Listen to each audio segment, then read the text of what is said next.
स्वाध्याय के हमारे आज 14/9 के इस 26वें सेशन में आपका हार्दिक स्वागत है। विषय में वर्ड हिस्ट्री हिंदी और इंग्लिश चल रहा है, जबकि टॉपिक में विश्व युद्धों का प्रभाव और शब्द युग्म और वन वर्ड सब्स्टिट्यूट हमारा चल रहा है। टेलीग्राम चैनल से आप लोग जुड़ सकते हैं इस लिंक के थ्रू। साथ ही ये संक्षिप्त परिचय है, आप यदि नए हैं तो इसे पढ़ सकते हैं। आज के प्रश्न हमारे इस प्रकार हैं। द्वितीय विश्व युद्ध का तात्कालिक कारण क्या था, 50 शब्द में बताना है। दूसरा, वर्साय की संधि ने अधिनायकवाद को जन्म दिया, ये हमें 50 शब्दों में इस पंक्ति को स्पष्ट करना है। फिर अगला प्रश्न है, राष्ट्रसंघ की निर्बलता द्वितीय विश्व युद्ध को ना रोक पाने के एक कारण के रूप में किस प्रकार उत्तरदायी थी, ये 50 शब्द में बताना है। तो हम चलते हैं पहले प्रश्न पर। द्वितीय विश्व युद्ध का तात्कालिक कारण क्या था? तो वर्साय की संधि की आलोचनात्मक शर्तों व उग्र राष्ट्रवाद के अतिरिक्त द्वितीय विश्व युद्ध कई एकीकृत कारणों का विस्फोटक परिणाम माना जाता है। यानी वर्साय की संधि की आलोचनात्मक शर्तें व उग्र राष्ट्रवाद के अतिरिक्त कई अन्य भी कारण थे जिनके कारण से सेकेंड वर्ल्ड वॉर हुआ।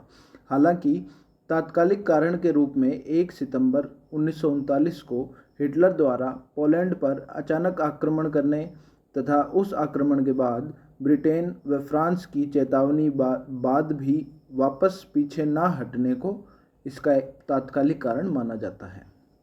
मतलब हिटलर ने 1 सितंबर 1939 को आक्रमण कर दिया पोलैंड पर, और ब्रिटेन और फ्रांस ने बोला कि हिटलर जी आप पीछे हट जाइए। उसके बाद भी हिटलर पीछे नहीं हटा, तो ये एक तरह से तात्कालिक कारण बना सेकेंड वर्ल्ड वॉर का। अगला प्रश्न है, वर्साय की संधि ने अधिनायकवाद को जन्म दिया, इसे स्पष्ट करना है 50 शब्दों में। तो प्रथम विश्व युद्ध की समाप्ति पर आयोजित पेरिस शांति सम्मेलन में वर्साय की संधि जर्मनी व अन्य राष्ट्रों के मध्य हुई एक महत्वपूर्ण संधि मानी जाती है। वर्साय की अपमानजनक संधि शर्तों के कारण जर्मनी में जनता का तात्कालिक वाइमर गणतंत्र के विरुद्ध कड़ा विरोध हुआ। इस विरोध व संधि की कड़ी शर्तों ने वहां एक अधिनायकवादी नेता के रूप में हिटलर के उदय का मार्ग प्रशस्त किया।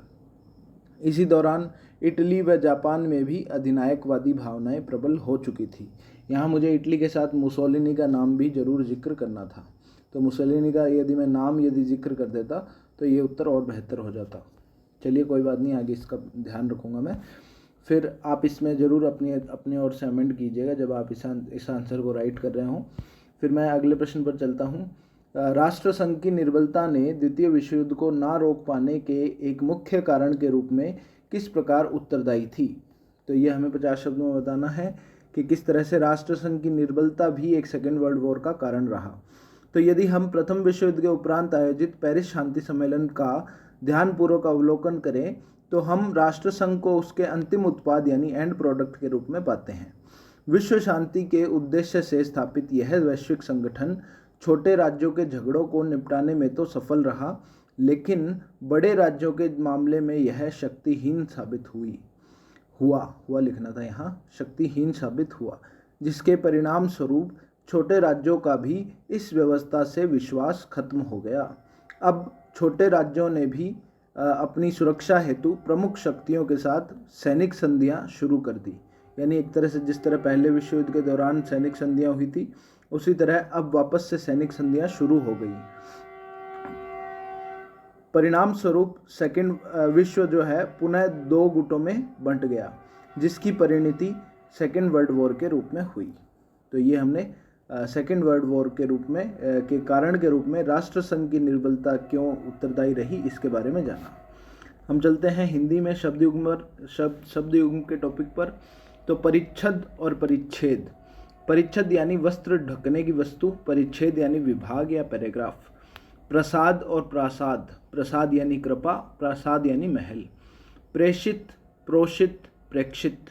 प्रेषित यानी भेजा गया, प्रोषित यानी प्रवास करने वाला, जबकि प्रेक्षित यानी देखा हुआ। नेक्स्ट है प्रथा, प्रथा और प्रथा। प्रथा यानी कुंती और प्रथा यानी रीति। अगला है पर्ण, पर्ण और प्रण। पर्ण का होता है मूल्य अर्थ, पर्ण का अर्थ होता है मूल्य, जबकि पर्ण का अर्थ होता है पत्ता और प्रण का अर्थ होता है प्रतिज्ञा। नेक्स्ट है पुष्कल और पुष्कर। पुष्कल का अर्थ होता है पर्याप्त या बहुत, जबकि पुष्कर का अर्थ होता है सरोवर या तीर्थ। नेक्स्ट इज प्रवाल और प्रवार।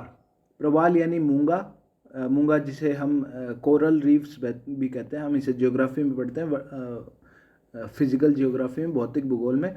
नेक्स्ट इज प्रवार, ओढ़नी और उत्तरीय जिसे बोलते हैं, प्रवाल और प्रवार। नेक्स्ट है प्रस्तर और प्रस्तार। प्रस्तर को बोलेंगे पत्थर और प्रस्तार को बोलेंगे प्रसार। नेक्स्ट इज परिणय और प्रणय। परिणय यानी विवाह, प्रणय यानी प्रेम। उसके बाद अगला है प्रणत और प्रणीत।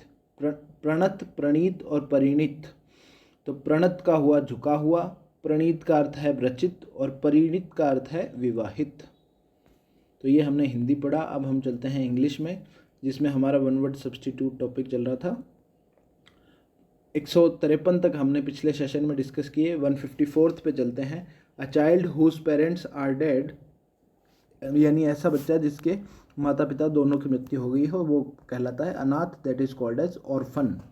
N institute for the shelter of orphans, their support, education etceteras, यानी अनाथ बच्चों के रहवास, उनके शिक्षण संस्था आदि कार्यों के लिए बना एक स्थान जिसे ऑर्फनेज यानी अनाथालय कहा गया है। The rule of the rich, plutocracy जिसे बोलते हैं, अमीर लोगों का जहाँ शासन हो, that is called as plutocracy, धनिक तंत्र। Animals which feed on fish, तो जो जानवर या जो पशु मछलियों को भोजन के रूप में खाते हैं, मत्स्य भक्षी होते हैं, उसे बोलते हैं पिसीवोरस, PISCIVOROUS। Next is an state inherited from ancestors, यानी ऐसी चीज़ जो पूर्वजों से विरासत में मिली हो, that is called as patrimony, विरासत। अ पर्सन और thing that is liked by people, popular, लोकप्रिय, पॉपुलर भी बोलते हैं। फिर है a warrant of protection and permission to travel specially in foreign countries is called as passport, विदेशों में यात्रा करने के लिए एक दस्तावेज जिसे पासपोर्ट बोलते हैं। फिर है a person who is lover of women, यानी स्त्री प्रेमी, जिसको बोले हैं फिलोजाइनिस्ट, PHILOGYN है ये, NIST, फिलोजाइनिस्ट, स्त्री प्रेमी। तो ये हमारा था इंग्लिश का सेशन। पूरा सेशन देखने के लिए थैंक यू। आपको ये सेशन कैसा लगा कमेंट करके ज़रूर बताएं।